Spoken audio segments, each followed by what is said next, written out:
Now see, there are countries like Luxembourg, Finland, Estonia, Netherlands. You look into the World Happiest Index. Right. Right.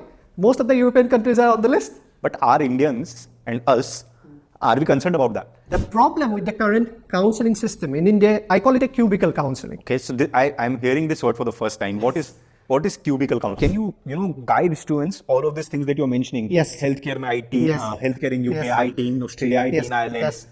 So how to do this research? Now, when you talk about what you are trying to pursue, you first list down the countries. Right. Okay, you list down 10, 15 countries. Right. Okay. Then you open Google and you write skill shortage in, say, USA. Okay. Okay. Government website. Then you put in a slash or you say government website. Okay. It will give you the options available.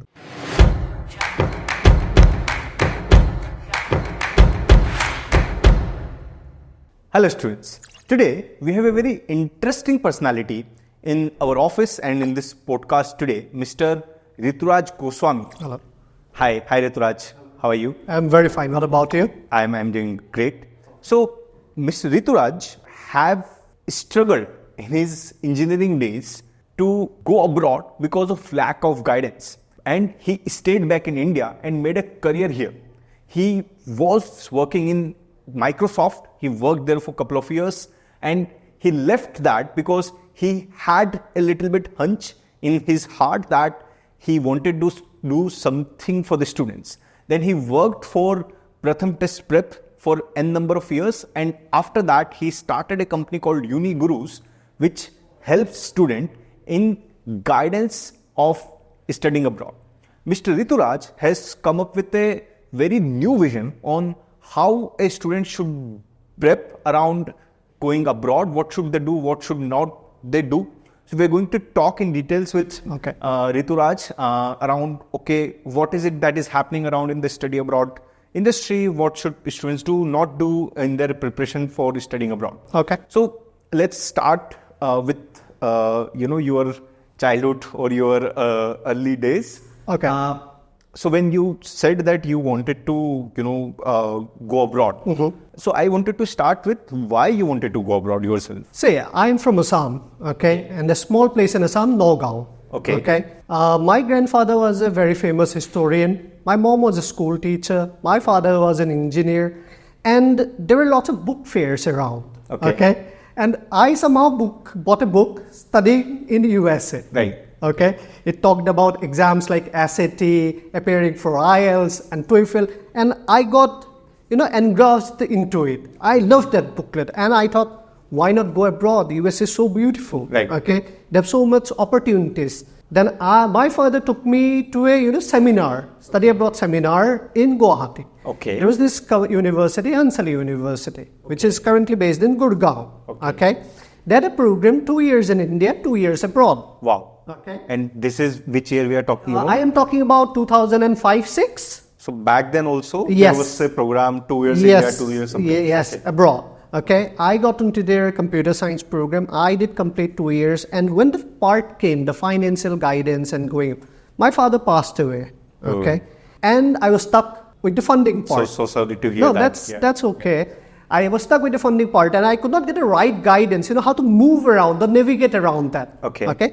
I completed my engineering in India, worked in the IT sector for 2 years, but always had that feeling that since I could not do it, there could be lakhs and thousands of Indian kids who have been facing the same problem. Yeah. Okay. And I started working in the test prep industry. I got into Pratham Test Prep. Okay. Okay. I've been with them for last 7.5 years. Okay. Currently I'm working as a consultant. The best part of Pratham Test Prep is that they allowed me to work ethically. Okay.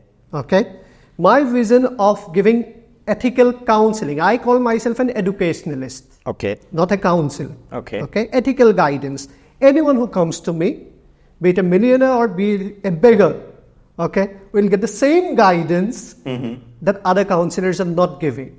Got it. The problem with the current counseling system in India, I call it a cubical counseling. Okay. So I'm hearing this word for the first time. What is cubical counseling? Okay. Yeah. Now you say, okay, if you had a focused mind that you want to get into UK, good enough. Okay. You'll go to a UK counsellor. He'll talk about the country, universities, courses and all.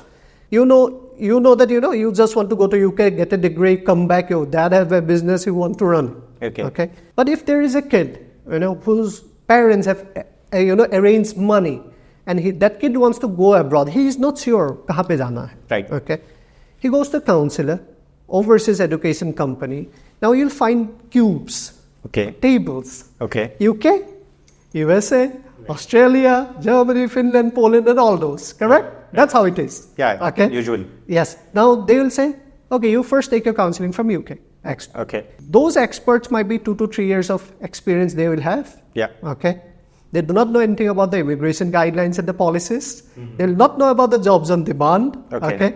But for them, UK is the best because UK, that university will pay them the highest of the commission. Right. Then they move to the Australian guy. Okay. That's the same thing again for the Australia part. That will be the same thing for USA part, and the guy is all confused. And they're not charging him a fee per se because they are making a commission. Right.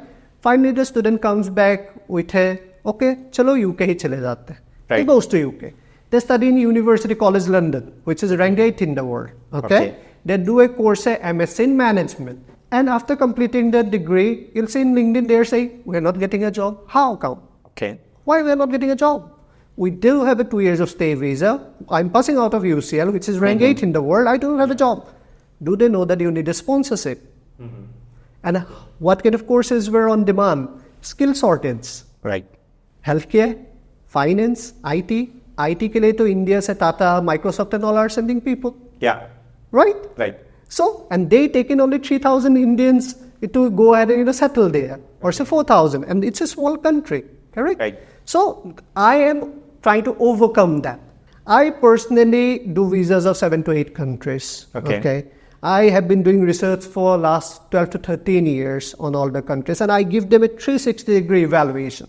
Geopolitical scenarios, immigration guidelines that changes every year, courses leading to jobs on demand, and skill shortage.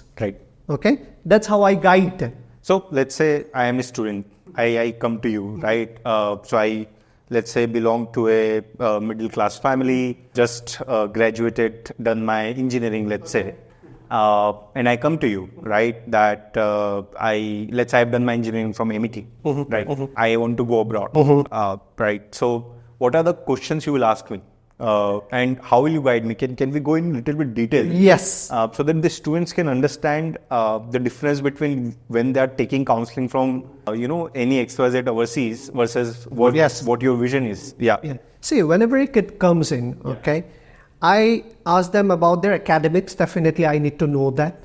Okay. Then I ask them, why are you planning to go abroad? Okay. Then I ask them, where do you see yourself after completing that course? Counselors do not ask that. Okay. What would be the goal or what kind of outcome you are looking out of the degree? Correct. He says, I want to pursue, say, Masters in Computer Science. Okay. And he says, sir, I do not want to come back. Then I'll ask, are your parents aware of it? Okay. They say, yes, they're aware of it. Can you let me know what's the budget that you're targeting? How much you're willing to sell out? Because going abroad is not free. Correct? He says, sir, this is my budget.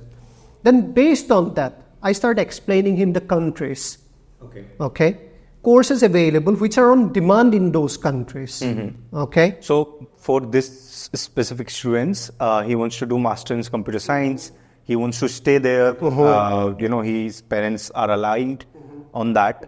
So which country will you say will you now for this student? Say if he says that, sir, I want to target Europe.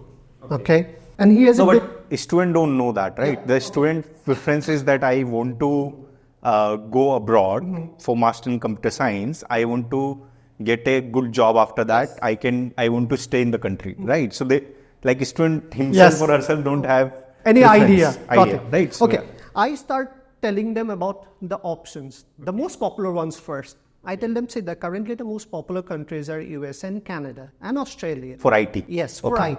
But if you're targeting Canada, Canada has changed their, immigration guidelines. And their geopolitical scenario with India is not so good. Okay. They have skills or, they have huge lack of jobs over there. They've increased their cost of living. Okay. And you might get a permanent residency there, but finding a job a bit too difficult for you. Okay. So Canada is out of the option for this. Yes. Then secondly, if you're targeting USA, I'd say based on your budget, you might not be getting into top ranked university because of the expenses plus. But budget too is a secondary thing, right? Like, because if you get into top universities, there are companies like Gandhan that helps in getting you the loan, right? So let's say the budget is not an issue. Then what? Okay. Now, when you talk about, say, US market, you can see the layoffs that's going on right now. You will get an OPT of 3 years, but it's not a guarantee that you will get a green card or an H1B because the process have toughened up. It is very strict right now. Okay. Third option is Australia. Australia can be a great option because Australia have liberalized the process. Okay. But they did a few things just like 2-3 days ago. They kept the number of students coming in. Okay. That means they want particular students to go get into particular courses in particular universities. If you're getting into Australia, if you're going for computer science, you'll easily get 4 to 5 years of stay visa.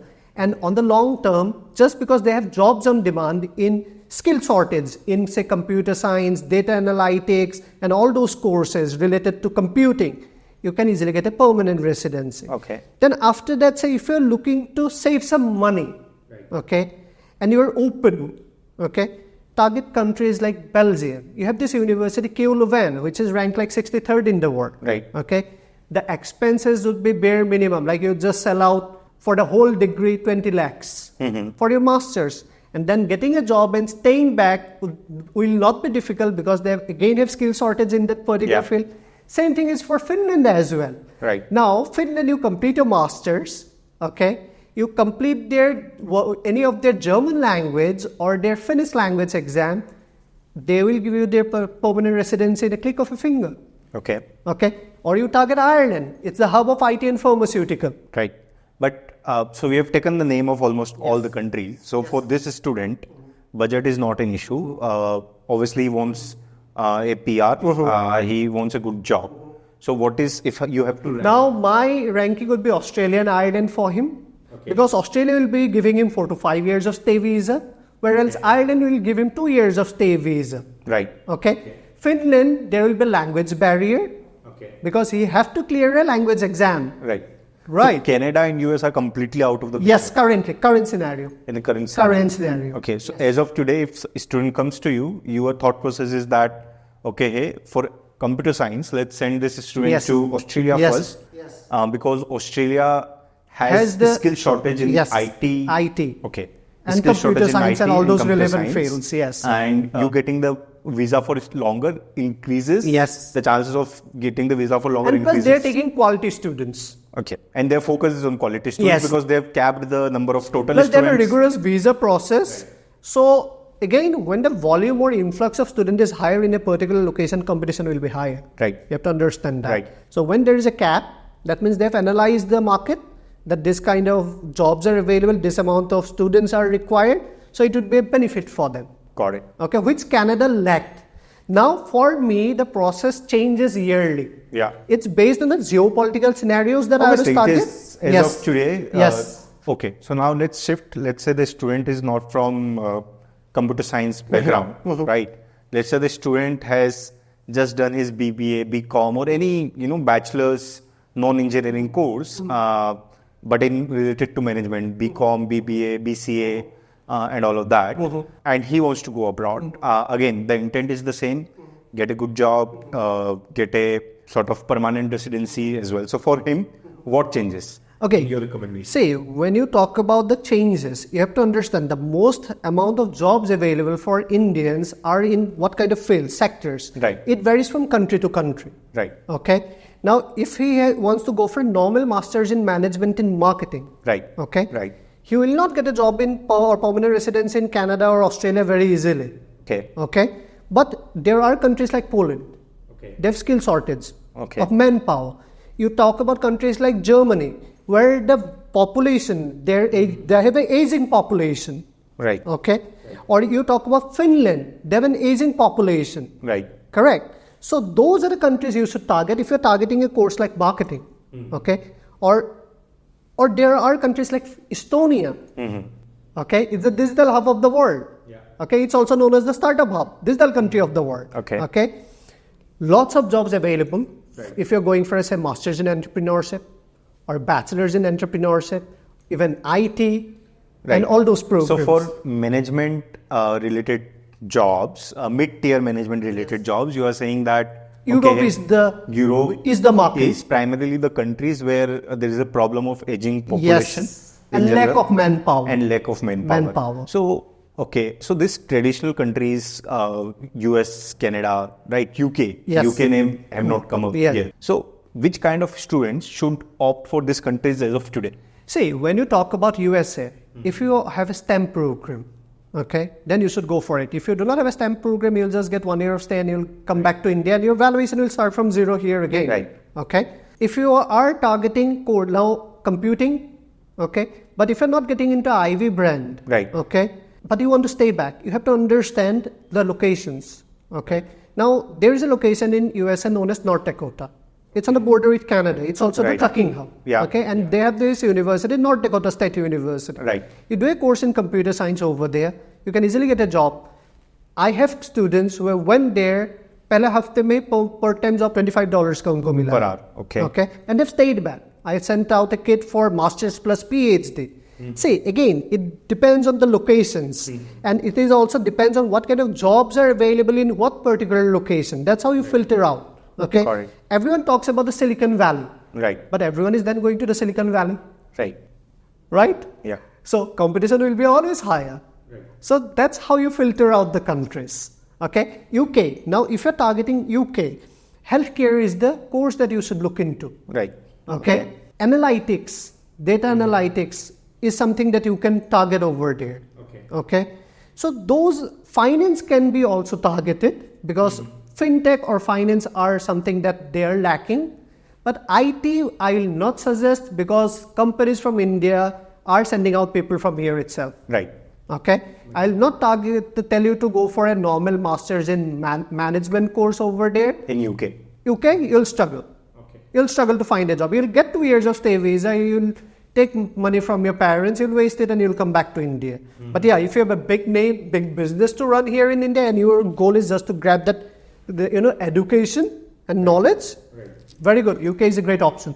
Makes sense. So I've got some idea, right? So the popular countries, which was US, UK, Canada, Australia, a lot of students are going there, but you are not actually biased towards those countries. Just I am not biased towards any country. Any country, right? You are saying that, okay, hey, what is your aim? Yes. What do you want to achieve?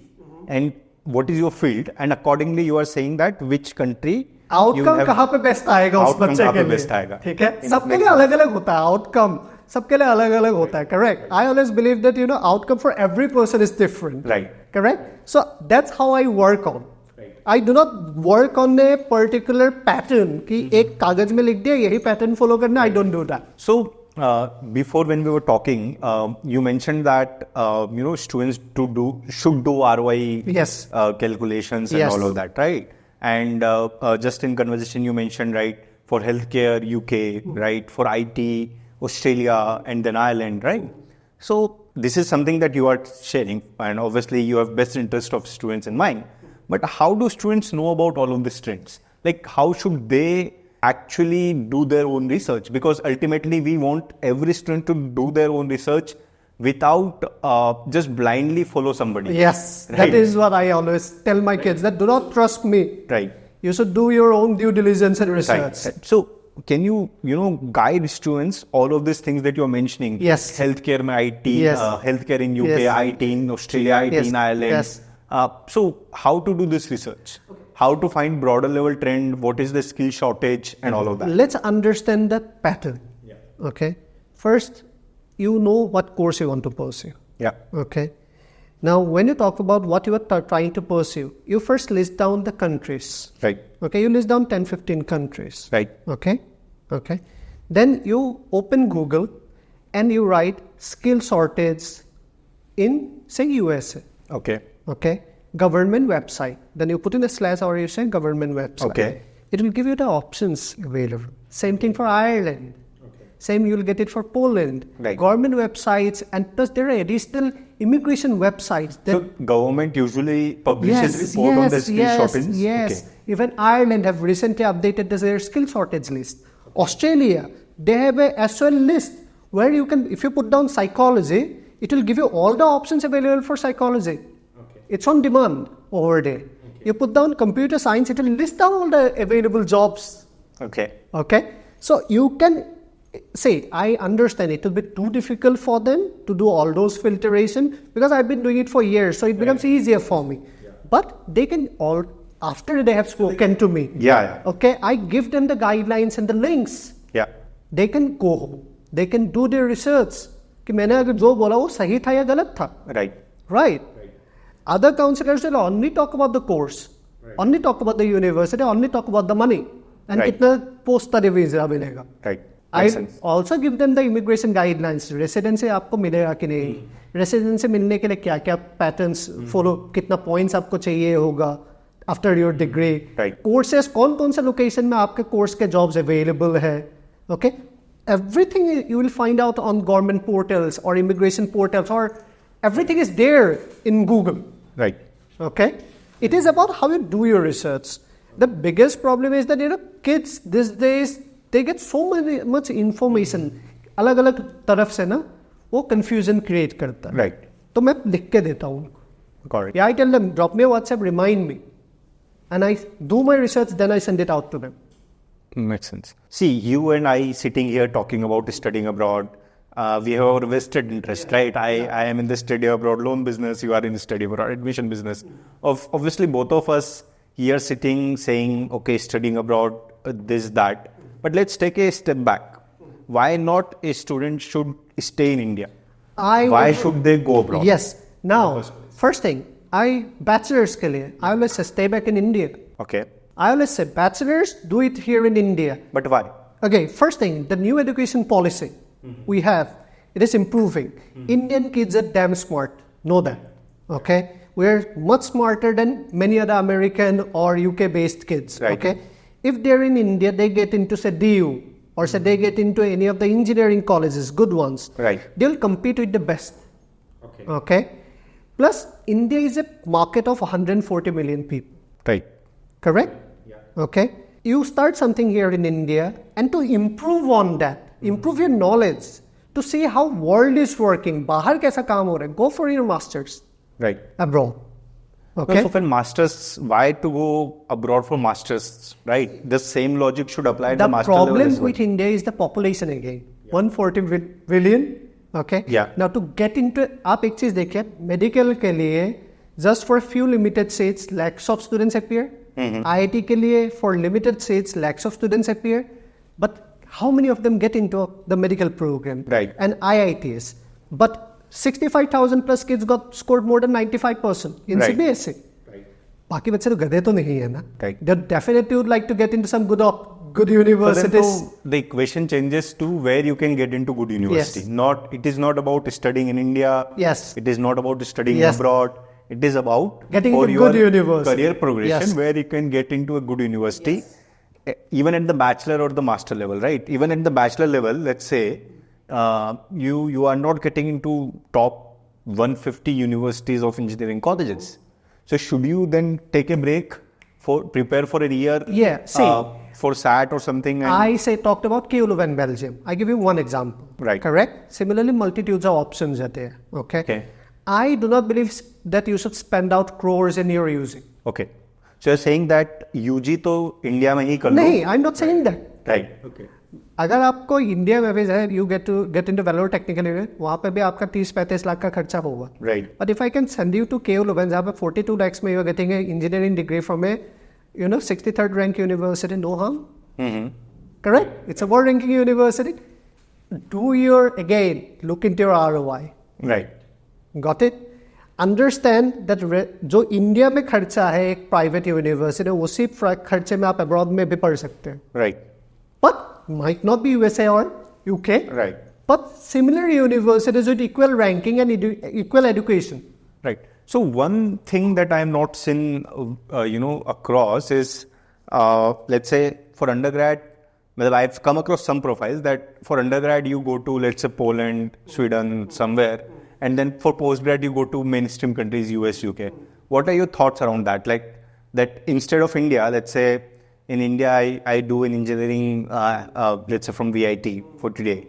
VIT ka, as far as I know, 15 lakh ka kharcha hai, right? So if I am able to get 15 lakh mein same education in, let's say, Sweden, and or Finland. On Finland, yes. Right? And then I apply for US and all. For US and all. You can always do that, but you have to understand, once you're in a European country like Finland and all, which are some of the happiest countries in the world, okay, the work culture and all, you'll stay back. Right. Now see, there are countries like Luxembourg, Finland, Estonia, Netherlands. You look into the World Happiest Index. Right. Right. Most of the European countries are on the list. But are Indians and us, are we concerned about that? Like when we are going abroad, are we asking that? Current kids are. Okay. Right. Okay. Indian kids do not want to work more, beyond 9 to 5. Right. Okay. If they're getting the same pay, same lifestyle, if they can buy a Mercedes or an Audi in Finland, and they're getting the same pay scale, okay, why not? Okay. Why not? Correct? Plus, you look into countries like USA and all, you see the difficulties that they face to get a green card. Right? It's not easy anymore. It's a lottery system. When countries like Finland, Poland, Estonia, they are offering you that same lifestyle, okay, why not? Got it. So, what are the three difference, you will say, both good or bad, among the students who are planning to go abroad today versus students who are planning to go abroad when we were of that age, let's say 10 years back, right? So what has changed among the student mindset? What are the three differences majorly if you compare people from 10 years back to today? 10 years ago, there were lots of easier access to permanent residencies and jobs in countries like Canada, Australia, and Australia, UK as well. But the policies have changed. Again, you have to understand the ethnicity. Now, we Indians are everywhere, right? Now, every country have a cap, right, the cycle. कि इस ethnicity के लोग इतना ही आना चाहिए and all. Plus the process, the information influx is too high right now. And the correct counselling or the right counselling, as I say, called it the cubical counselling, is causing confusion among them. Okay? That is the problem. That is the problem. These are the three main things that, they're facing right now. Okay? They don't understand. They do not read the newspaper these days, right? We read the news every day, okay? So they do not understand about the geopolitical scenarios, immigration guidelines. Right. And they can easily be fooled. Makes sense. So what are the things that student can notice when they go to any overseas education consultant, that if he's saying this thing, this is a red flag, you should, run away from there, versus what are the green flags? See, they should, before jumping in, it should not be, I want to study abroad and they run to a counselor straight away in 2 minutes. Right. They should first do their research. They should prepare a basic list of questionnaire till ROI. Right. And immigration guidelines. A counselor who cannot give them a proper explanation of immigration guidelines, that's a red flag. Okay. कि आपका degree के बाद क्या होगा, कितना आपको stay visa मिलेगा, stay visa के बाद आपको रेसिडेंसी मिलेगा कि नहीं, जॉब्स आपके लिए कहाँ पे अवेलेबल है, that's a red flag. Because that counselor only knows about the course in the university, country. He's been trained for just 2 to 3 years. So should they also, I get your point that before going to talk to anybody, prepare your questions. Yes. Ask questions around, immigrations, ask questions around ROI, yes, job perspective, and if they are not able to tell you about that, then that's a red flag. Yes. Don't believe. Right. Most counselors will pick up a list. Yeah, they have a list of universities. Right. Again, that's a red flag because they will only promote their partner universities. Obviously, right. Okay. So, if the kid is eligible for a A-ranked university, if the partner university which is B and they are paying the highest, they'll promote that. Makes sense. Okay. So should the students also look at who is giving them the counseling? For example, right now, let's say student comes to you, given you started 2-3 years back, still the scale is not that high, right? So then you yourself are counseling the students, right? So when somebody is taking counseling from you, that is great. But now when you expand your business, you will also hire 5-7 people who will have 2-3 years of experience. No, the thing is that my objective is not to go for the cubicle counseling. Okay. I'll only expand my business when I have trained enough people, जब मैं उनको दे सकूं. My business till 100 kids, I'll do it myself. With people around me who will be trained along with me. But why don't you want to do 1,000 students? I'd like to do 1,000 students. But लेकिन उसमें भी एक problem है. जब आप 1,000 बच्चों का करना शुरू कर देते हो ना, visas में बहुत ज़्यादा problem आता है. They will not care if your visas are going through or not. Right. Okay. लेकिन that's what I'm saying. My going for 100 kids first. Okay. I'll be training people along with me till that 100 kids. Now those people who are trained, say I train 5 people with me for this 100, then those 5 will be able to train under 100 and I will be able to handle 100 visas. Yeah. So that's how it would be. It would be one person who will be counseling plus will be doing the application plus will be doing the visa. Okay. I'll not bring in separate team for that. Makes sense. And they will all be under the one banner, Reeturaj. Okay. So that's how it is. I believe that I love to sleep peacefully at night. Right. Whoever it is. Right. नहीं होगा ना मैं आपको पहले ही बोल दूंगा नहीं हो सकता इसका. Right. It makes sense. So then I see even when we at Gyandan we are doing our advertisement, we are putting out 25,000 students we have sent abroad. Yes. And we are not into admission, it is loan providing. It is primarily, the loan is more structured, I would say, because in loan there are fixed things. If you have a property, you get a loan. Yes, if you don't have a property, if you are going to certain colleges, then you can get an unsecured loan. Otherwise, you cannot get unsecured loan. So we can still do it at a scale, maintaining that quality, unbiasedness. Yes. But there are, admission companies out there, at the price. At times I've seen 1 lakh students. Yes. Right. I know that number is fake. So should students not go and look at that big headline on number of students? Like how to select the right person? Like that is where I'm struggling at this point in time to understand. That is the problem. You cannot select a right person. Right. Okay. You take my counseling. Okay. Then you go to 10 others. They will again come back to me.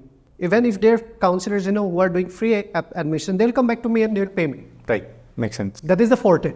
Right. So you are charging students. Yes. Right. I charge students. So that is one green flag, I would say, that if somebody is charging students, that means they are not biased towards sending the students to the partner universities or anything. So all these free, all these companies that advertise free admissions abroad might be biased. I'm not saying all of them are biased, but might be biased. Right? I will not take name of companies. As I told you that I do visas as well. I have people who had come to me after their visas got refused. Yeah. And when they opened up their, I said, show me the documents that were uploaded. Those documents were a mess. Some pages were folded, some were this, and those are big names. Okay. They don't even care. Right. If they're doing say 1 lakh students or say 1,000 students, उनमें से अगर 500 बच्चे भी उनका चला गया, so that means you multiply it with 1 lakh minimum. Yeah. Right. Yeah. So they will not care about the remaining 500. Right. Okay. Now the green flag and the red flag part. Yeah. Okay. Even I have top universities as partners with me. Right. Okay, but I'll charge you a fee. Right. Even though they're partners, I'll charge you a fee. Because there will be a contract between you and me then. Right. Okay? Yeah. That I'll be ethical and you will be also ethical. You'll give me the right information. Yeah. Okay? I'm strict with my students. I'm strict with my students' parents. अगर कोई document ना ढंग से scan नहीं आता मैं वापस भेज देता हूँ. Obviously. Yeah. I tell them this document is going to university. This document is going for immigration. Right. So that's how it is for me. Makes sense. And also a different direction, but you initially mentioned you are from Assam, a very small town, and have risen from there. Like you earlier mentioned that there are 1,500, 2,000 students from Northeast yes, who are going abroad, right? And I'm sure that you must be wanting to do something Yes, for them, helping for them out. students from your area as Yes. well. So let's say somebody from Northeast today is hearing us. What message do you want to give them? Say, the first thing is that do not trust cubicle counselling. Okay. And me as an ASMEs, okay, I'm an ASMEs, Yeah. okay, and being from Northeast, I'm rooted to the ground. I was born in Assam. I played in that soil. I played in that water. Okay, so for me, if you are listening, please do not be afraid, because there is someone who is there going to help you out. So Right. that would be me. Right. Okay. Great. Any last message to the students on the broader level? The broader level is Yeah. that kindly do proper research, do your due diligence, take your time. Right. Okay. And also, if you're thinking of studying abroad, plan a year in advance. Yeah. Do not start 3 or 4 months just before the application cycle. Plan a year in advance, or plan 2 years in advance. Right. Okay. That would give you the best outcome. Right. That would give them the best outcome, and they will be able to select the best country, and they'll be happy. The outcome should be that they should be happy. Right. Okay? They should find a good job, they should buy a good home, they should buy a good car, and make the parents happy. Right. That's how it has to be. Right. Makes sense. So just to summarize our conversation, so we talked about cubicle Yes. counselling, where you are going to a study abroad consultant and they are saying that go for UK, talk to him for Australia. Yeah. But for students, they are not sure which country to go Yeah. to in the first place, and they should actually ask those questions first, Yes. do their research Yes. before going For any kind of counselling. For any kind of counselling. Second, we talked about ROI based Yes. approach, where ROI based plus also a skill shortage Skill based, shortage right? So, and the immigration guidelines and all. right. So you mentioned that for, let's say, somebody who is going to masters in computer science, for them maybe Australian Ireland can be a good option as of today. Yes. It can change, but as Yes, of today, those as are of the today. right option, and students can do their own research. Yes. By just simply googling skill shortage in XYZ countries, government portals and government websites, portals, and there are multiple immigration websites as well. Right. Private immigration websites, Right. they will provide them the details. Right. And also, last thing we spoke about is if the consultant is charging, then that might be good for you. Yes. Paying that 20,000-30,000 compared to going to somebody with free. And then paying out 40 paying lakhs, 40 which is lakhs. just goes for a waste. Yeah. I See, think. I'm not saying that even if he's charging you 5 rupees, okay, that's a green flag. Yeah. That's a green flag. Right. Okay. But someone who says free में कोई आपको काम करके नहीं Right. देता है. Makes sense. Yeah, I think perfect. I myself got to know a lot of things. I'm sure the users, students who are hearing us must be, thanking you at this point in time. So thanks a lot for coming down Thanks here for and calling me. having this conversation. Thank you. Thank you. Bye-bye.